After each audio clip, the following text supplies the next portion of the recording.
Socrates roared, "The unexamined life isn't worth living." But here's the bombshell most folks overlook. Scrutiny without action? That's just brain candy.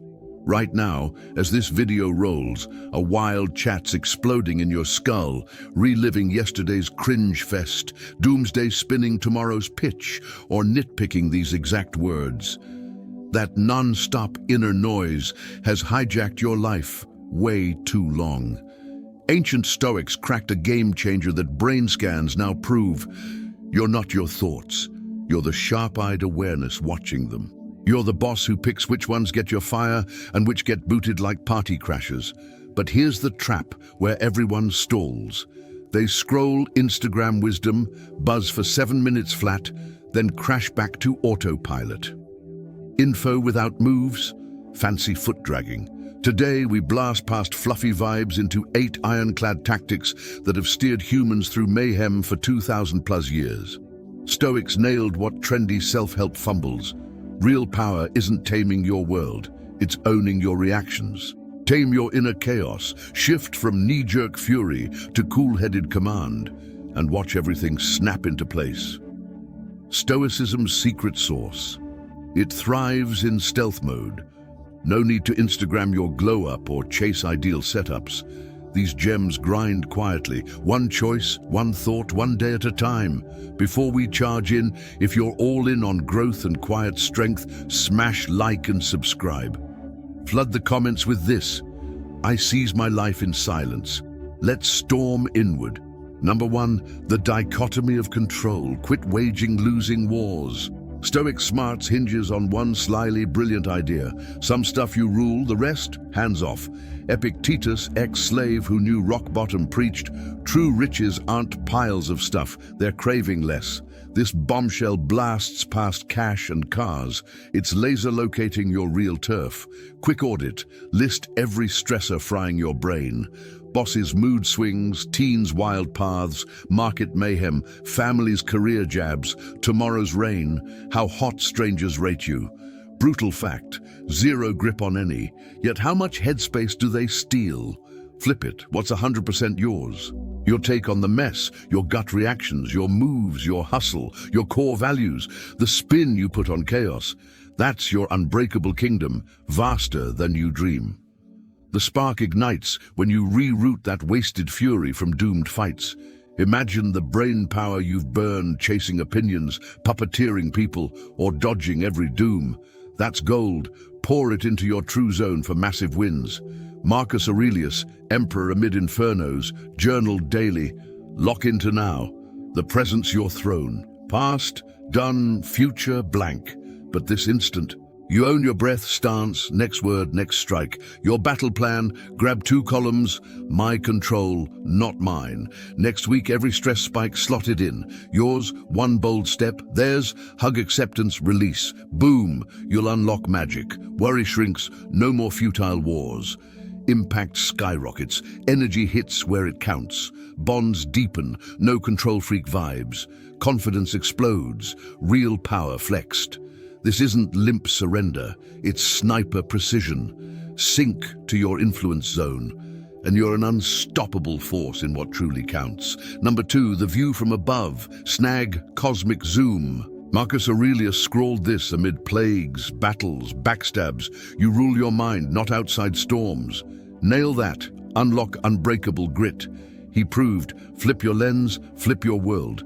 This killer move trains you to pull back and eye troubles from infinity. Snap, you're here now, zoom out, your spot, neighborhood, city, state, nation, continent, blast wider, Earth spins in void, solar system tucked in, galaxy lost in trillions. From this starlit perch, how tiny does your freak out look?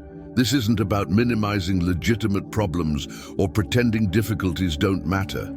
It's about right-sizing them so you can respond with clarity instead of being overwhelmed by emotional intensity. When you're trapped inside a problem, it feels like the entire universe. When you step back, solutions often become visible that were completely hidden from ground level. Ancient Stoics called this the view from above, and modern neuroscience validates its effectiveness. When you mentally step outside your situation and observe it as if advising a friend, your prefrontal cortex, responsible for rational thinking, becomes more active, while your amygdala, the brain's fear center, calms down. This neurological shift literally alters how you process information. Seneca practiced this daily, understanding that most suffering comes not from what happens to us, but from the stories we tell ourselves about what happens. The view from above reveals these stories as just one possible interpretation of events, not absolute truth. Next time you face a challenging situation, ask yourself, how will this matter in 5 years? What advice would I give my best friend facing this exact scenario? If I were watching this happen to someone else in a movie, what would I think they should do? What opportunity might be hidden in this challenge that I can't see from up close?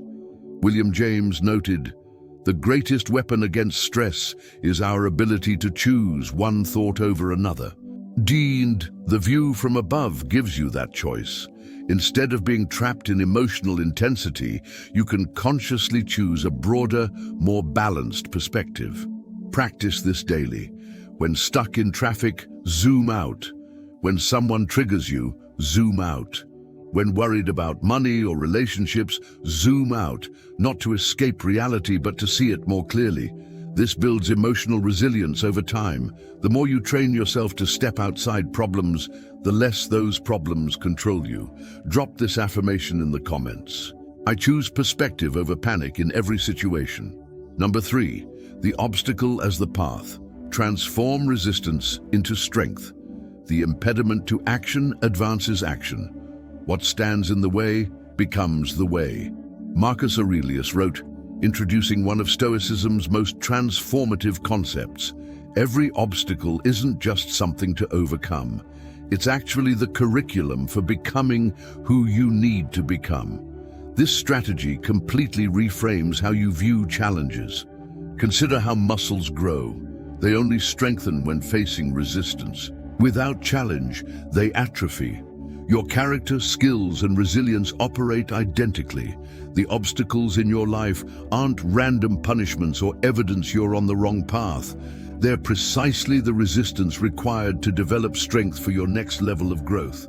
Right now, identify something in your life that feels like a roadblock. Perhaps financial strain, a difficult relationship, health challenges, career setbacks, or personal limitations. Traditional thinking sees these as negative forces to eliminate or avoid. Stoic thinking is radically different. View them as information training and the exact curriculum needed for development. Ryan Holiday, drawing from Marcus Aurelius, teaches, "There is no good or bad without us. There is only perception. There is the event itself and the story we tell ourselves about what it means." Every obstacle contains seeds of equivalent or greater benefit, but only when you're willing to work with it rather than against it. Consider this example. You lose your job unexpectedly. The immediate emotional response might be fear, anger, or shame. But what if this obstacle is redirecting you toward work more aligned with your values? What if it's forcing you to develop skills you'd never learn otherwise? What if it's teaching financial discipline, revealing your true support network, or providing the push needed to start that business you've been contemplating? The obstacle doesn't change, but transforming your relationship to it changes everything. Instead of asking, "Why is this happening to me?" you ask, "What is this here to teach me? How can I use this to become stronger or more skilled?" What opportunity is hidden within this challenge? James Stockdale, a Navy admiral who survived years of torture as a prisoner of war, credited Stoic philosophy with his survival. He said, "You must never confuse faith that you will prevail, which you can never afford to lose, with the discipline to confront the most brutal facts of your current reality." Reframe your biggest current challenge as a training program. If it involves a difficult person, they're training you in patience, boundary setting, or communication. Financial struggles train resourcefulness, prioritization, and discipline. Health issues train self-care, resilience, and clarity about what truly matters. This isn't about pretending obstacles don't hurt. Some are genuinely painful and difficult. But even in legitimate hardship, you have a choice. Be destroyed by the obstacle or be forged by it. Start small. Next time you hit traffic, use it as patience training. When technology malfunctions, practice problem solving and adaptability. When someone criticizes you, train emotional regulation and self-reflection. Every small obstacle becomes a repetition in life's gymnasium. The more you practice this mindset, the more you'll notice that obstacles often redirect you toward better outcomes than originally planned. That rejection led to a superior opportunity. That failure taught something crucial. That difficult period strengthened relationships or clarified priorities. Drop this affirmation in the comments. Every obstacle is my training ground. Number 4, negative visualization. The counterintuitive path to gratitude. Nothing to my way of thinking is a better proof of a well-ordered mind than a man's ability to stop just where he is and pass some time in his own company. Seneca wrote, he also taught something counterintuitive, regularly imagining loss. This fourth strategy, premeditatio malorum, or negative visualization, isn't pessimism.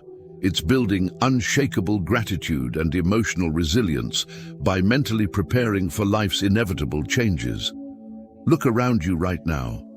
Notice the people in your life, your health, your home, your abilities, your opportunities. These feel permanent, don't they? They seem like they'll always exist. But Stoics understood a fundamental truth most people avoid. Everything you have is temporary, not to frighten you, but to awaken you to this moment's preciousness. Negative visualization isn't dwelling on worst-case scenarios or attracting misfortune through pessimistic thinking. It's periodically imagining the loss of valued things so you can appreciate them more fully while present. And be emotionally prepared if circumstances change. It's the difference between being blindsided by loss and meeting it with grace. Marcus Aurelius practiced this daily, writing, "Loss is nothing else but change, and change is nature's delight." He would imagine losing his imperial position, his health, even his life, not for self-torture, but to remember these things were borrowed from the universe. This practice generated deeper gratitude for each day and reduced attachment to outcomes beyond his control. Here's practical application. Once weekly, spend a few minutes imagining life without something currently taken for granted. What if you couldn't see this beautiful world? How much more vibrant would colors appear today? What if you couldn't walk? How much more would you appreciate each step? What if you lost your job tomorrow? What skills and relationships would you rely on? What if a loved one disappeared from your life? How much more present would you be in your next conversation with them? This isn't morbid thinking, it's realistic thinking. These changes will eventually happen to everyone. The question is whether you'll be completely unprepared and devastated, or whether you'll have built emotional resilience to handle life's inevitable transitions with dignity. Something profound happens when you practice negative visualization regularly. You start noticing ordinary miracles everywhere. Morning coffee tastes richer when you realize you might not always enjoy it. Your partner's laugh becomes more precious when you remember nothing lasts forever. Your health feels more valuable when you imagine losing it. Epictetus, who experienced genuine loss as a disabled slave, taught, "He is a wise man who does not grieve for the things which he has not, but rejoices for those which he has." Negative visualization trains this wisdom. Instead of constantly focusing on what you lack, you develop deep appreciation for what exists. This practice also prepares you emotionally for actual loss. When you've mentally rehearsed different scenarios, you're not starting from zero if difficulties arise. You've already considered how you might respond, what resources you could access, what matters most. You become emotionally anti-fragile. Not just able to handle challenges, but able to grow stronger through them. Tonight, before sleeping, spend 2 minutes imagining life without one thing you're grateful for. Tomorrow, choose something different. Notice how this affects your appreciation and presence throughout the day. Notice how much more intentional you become with time and relationships. This isn't about living in fear or becoming pessimistic. It's about living with wisdom. When you stop taking things for granted, you show up differently. You hug longer, listen more deeply, complain less, appreciate more. Number 5, evening reflection. Become your own life coach. Every day offers a complete cycle of learning, growth, and renewal. Yet most people let valuable insights slip away without extraction. The 5th strategy is perhaps the most practical evening reflection, where you deliberately examine your day to extract wisdom and set intentions for tomorrow. This single habit accelerates personal growth more than almost any other practice. Seneca ended every day conducting what he called a personal audit. When the lamp is taken away and my wife has fallen silent, I examine the whole day and go back over what I've done and said, hiding nothing from myself, passing nothing by. This wasn't self-torture or harsh judgment. It was the practice of someone committed to continuous improvement. Most people end their days collapsing into mindless entertainment or social media scrolling. They let experiences pass by without processing them into wisdom. It's like having access to a gold mine, but never bothering to extract the gold. Transform your evenings into powerful growth tools by spending 10 minutes asking these 4 questions. What did I do well today that I want to repeat? What did I do poorly that I want to improve tomorrow? What did I learn about myself, others, or life in general? What am I most grateful for from today? This practice is powerful because you're not just reviewing, you're learning. When identifying what you did well, you reinforce positive patterns and build confidence. When identifying areas for improvement, you take ownership and set clear growth intentions. When extracting lessons, you transform experiences into wisdom. When identifying gratitude, you train your brain to notice the positive. Marcus Aurelius filled journals with these evening reflections, which became his famous meditations. He wrote, "At dawn, when you have trouble getting out of bed, tell yourself, I have to go to work as a human being." His evening reflections helped him remember his purpose and prepare mentally for the next day's challenges. Here's a specific example of this process in action. Let's say you had an argument today. Instead of just feeling bad and moving on, use evening reflection to dig deeper. What triggered you? What could you have done differently? What did this reveal about your values or boundaries? How can you approach similar situations better? What can you learn about the other person's perspective? This single argument becomes a masterclass in communication and emotional intelligence. Or perhaps you accomplished something you're proud of. Instead of just feeling good and forgetting, analyze what made it possible. What mindset did you bring? Which actions were most effective? How can you replicate this success? What strengths did you utilize? This success becomes a template for future achievements. Evening reflection also serves another crucial purpose. It helps you sleep better. When you process the day's events consciously, your subconscious doesn't need to keep churning through unresolved thoughts and emotions. You literally put the day to rest by examining it deliberately. Here's your practical system. Keep a notebook by your bed. Every evening, write down one thing you did well, one thing you want to improve, one thing you learned, and one thing you're grateful for. Don't write essays. A sentence or 2 for each is sufficient. The magic isn't in the writing, it's in the thinking. The writing forces. As Cicero observed, the life of the dead is placed in the memory of the living. Your evening reflections become a record of your growth, a testament to your commitment to improvement. Over time, you'll identify patterns. What consistently creates fulfillment, which triggers need attention? What environments bring out your best? This practice builds invaluable self-awareness. Most people live on autopilot, reacting without understanding their patterns. Evening reflection makes you the scientist of your own life. You discover what works and what doesn't, what aligns with your values, and what takes you off track. After 1 week of evening reflections, you'll notice increased intentionality. After a month, you'll be amazed at your improved effectiveness. After a year, you'll have a complete record of growth that becomes increasingly valuable over time. Drop this affirmation in the comments. I grow stronger and wiser with each day. Number 6, the sacred pause, mastering the space between stimulus and response. Viktor Frankl discovered in concentration camps between stimulus and response, there is a space. In that space is our power to choose our response.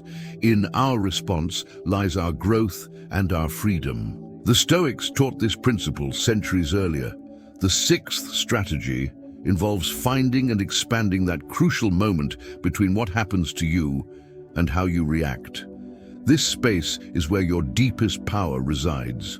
Right now, someone could say something triggering, and you might react instantly with anger, defensiveness, or hurt. That reaction feels automatic, inevitable. But that's an illusion. There's always space, even microseconds, between trigger and response. Stoics trained themselves to find that space and use it consciously. Epictetus taught, it's not what happens to you, but how you react to it that matters. This aligns with neuroscience. Between the moment your brain registers a stimulus and your response, multiple neural pathways fire. Most people let the fastest, most primitive pathway, fight or flight, determine their reaction. But you can train yourself to engage your prefrontal cortex, responsible for rational decision-making. Consider the last time someone cut you off in traffic. The stimulus was clear, but your response was chosen. Even if it didn't feel that way, you could have chosen anger and spent 10 minutes fuming. You could have chosen curiosity, wondering what emergency they might be rushing toward. You could have chosen compassion, sending good thoughts for their safety. Same stimulus, completely different responses, each creating different internal experiences and outcomes. This space between stimulus and response is where emotional freedom lives. When you react automatically, external circumstances control you. When you respond consciously, you exercise your deepest human capacity, choosing your attitude and actions regardless of surrounding circumstances. Marcus Aurelius practiced this daily, reminding himself, you have power over your mind, not outside events. Realize this, and you will find strength.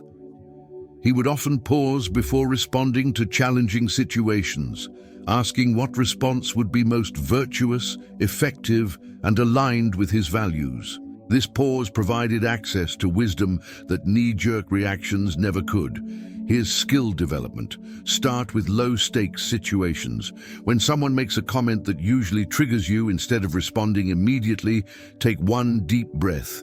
In that breath, ask, what response would serve me best here? What response aligns with who I want to be? What response is most likely to create the outcome I actually want? Then choose your response from that centered place. This practice works everywhere. Your teenager rolls their eyes. Instead of snapping back, you pause and choose a response modeling emotional maturity.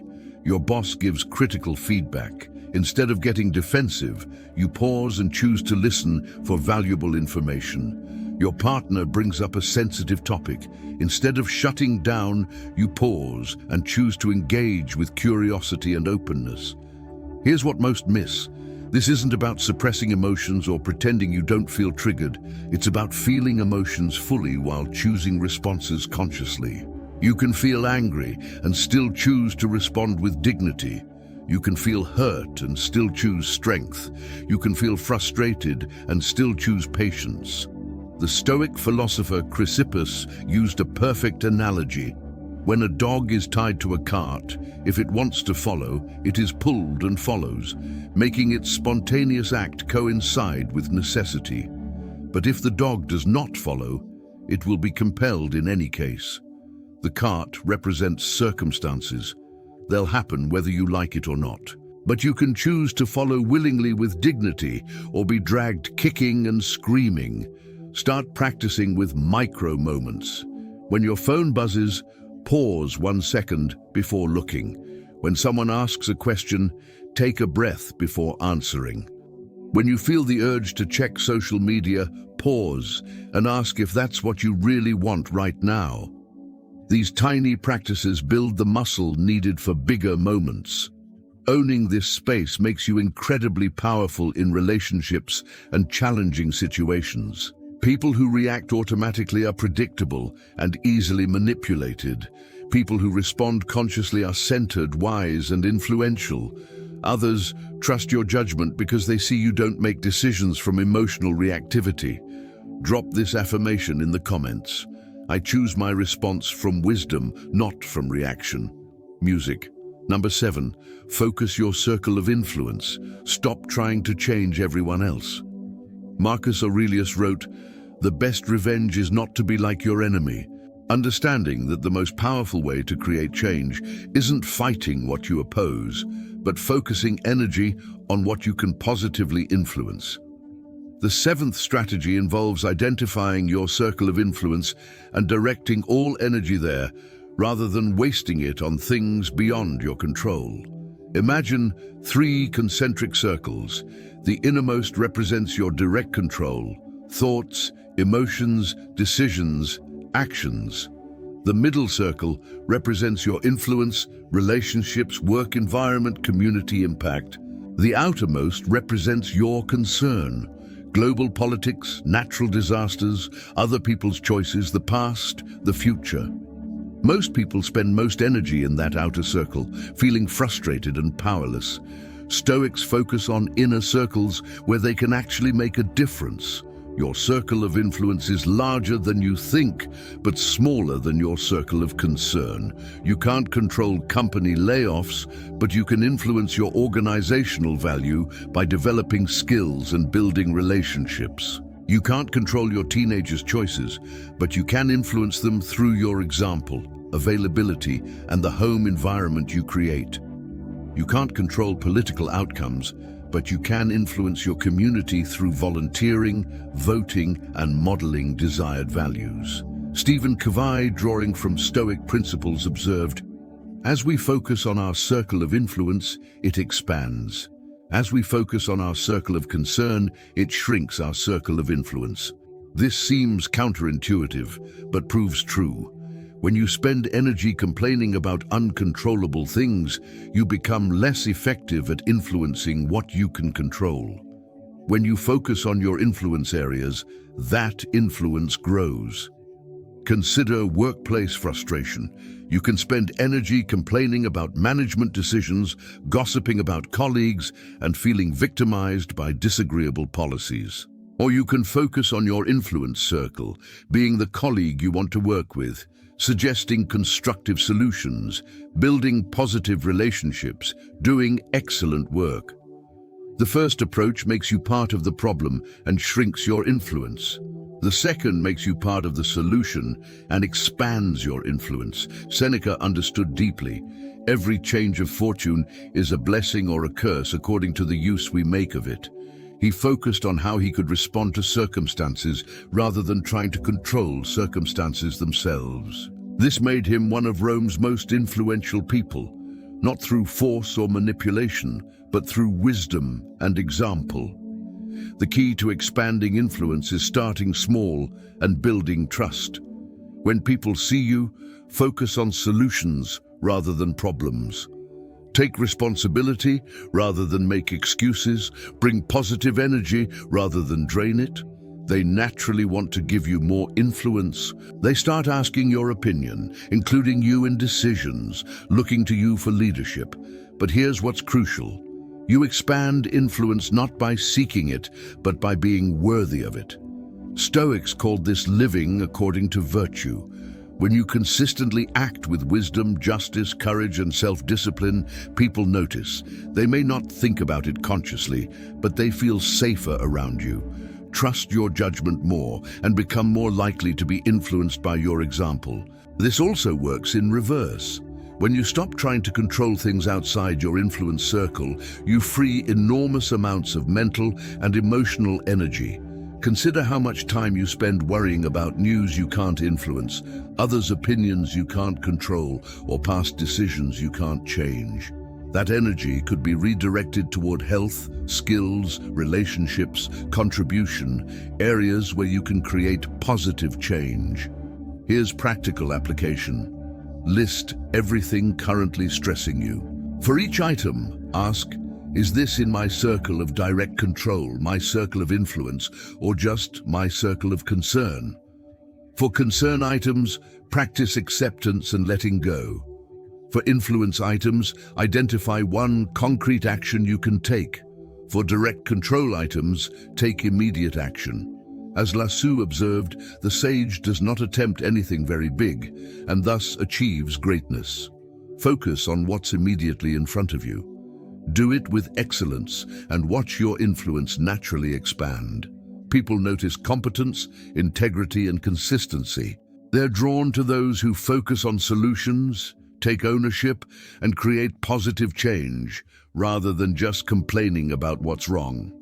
The beautiful irony, by focusing on a smaller circle, you create bigger impact. By trying to influence everything, you influence nothing. By focusing on genuine influence areas, you become someone worth listening to, following, trusting with greater responsibility. Number 8, live according to your values. Be the person you respect. Marcus Aurelius wrote, "The happiness of your life depends upon the quality of your thoughts." But he understood something deeper. The quality of your thoughts depends upon the clarity of your values. The 8th and final strategy is the foundation making all others possible. Living according to your deepest values, regardless of external circumstances. This isn't about perfect moral behavior. It's about becoming authentically yourself. Most people live according to others' values without realizing it. They chase success as society defines it. Seek approval from people whose opinions don't actually matter, and make decisions based on expectations rather than what truly matters to them. The result is a life that looks successful externally, but feels empty internally. Stoics called this living according to opinion rather than according to nature. Epictetus, who experienced ultimate lack of external freedom as a slave, discovered something profound. No one can hurt you without your permission. He wasn't just talking about emotional hurt, he meant the deepest harm, which is being forced to betray your own values. When you know what you truly stand for, when you've clarified your deepest principles, no external circumstance can force you to act against your authentic self. Ask yourself these questions. What kind of person do you want to be, regardless of what you want to achieve? What principles would you want to be remembered for living by? What values would you teach a child who looked up to you?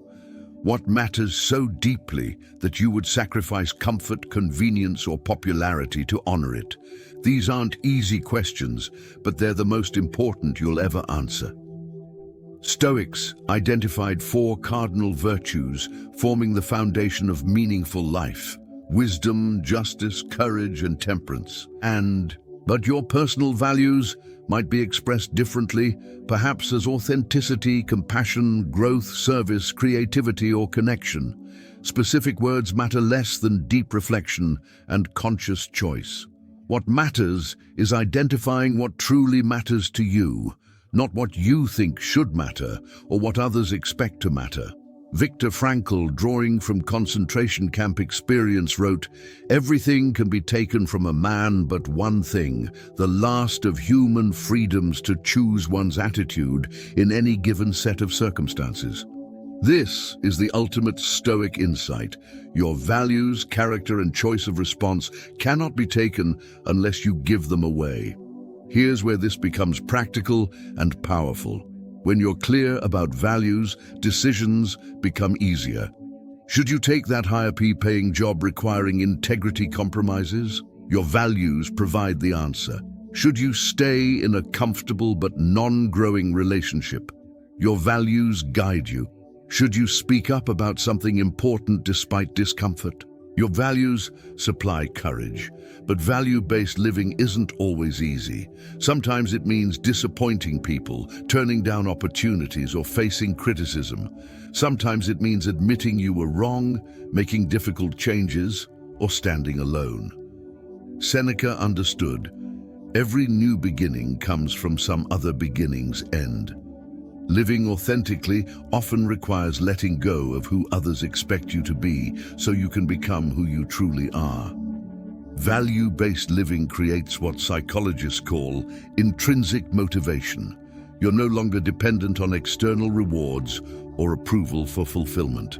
When you act in alignment with deepest values, you experience satisfaction no external achievement can provide. You become what Stoics called self-sufficient, not because you don't need others, but because your sense of worth and direction comes from within. Here's practical application. Write down your top 5 values. For each, write a specific example of how you could live that value more fully this week. Then, before significant decisions, ask which choice better honors my deepest values. Let values be your compass, especially when the path is unclear. This practice also transforms how you handle setbacks and failures. When something doesn't go as planned, instead of just feeling disappointed, ask, did I act according to my values? Did I bring my best self to this situation? If yes, you succeeded regardless of external outcome. If no, you have clear direction for improvement.